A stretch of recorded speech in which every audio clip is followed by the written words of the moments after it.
కూడా ఉండవు. ఎందుకంటే కొన్ని పుస్తకాలు అనగనగనగనగనగనగా ఒక రాజు ఉన్నాడు. చాలామంది చెప్తా ఉంటారు. మా అమ్మమ్మ వాళ్ళు చిన్నప్పుడు మా తాత వాళ్ళు కథలు చెప్పేవారు మాకు. ఒక రాజుగారు గుర్రమెక్కి గంధాభిరండాల అడవులు దాటి కాకులు దూరని కారడవి, చీమల దూరని చిత్తడవిలో ఆ రాజు బయలుదేరి వెళ్తున్నప్పుడు గుర్రం మీద, నీకు అర్థమైందా? ఆ అడవిలో కాకులు దూరం, చీమలు దూరం. మరి గుర్రం ఎలా దూరిందిరా భయ్?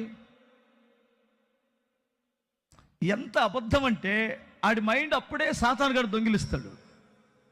అక్కడ కాకులు దూరబట, చీమలు దూరబట, మరి ఇటు గుర్రం వేసుకొని ఎటు నుంచి వెళ్ళాడు? ఇలాంటి కట్టుకథలు పరిశుద్ధ గ్రంథములో లేవు. ఉంది అంటే ఉంది, స్తోత్రం చెప్పాలి. అది భూమి మీద కూడా చూడగలం.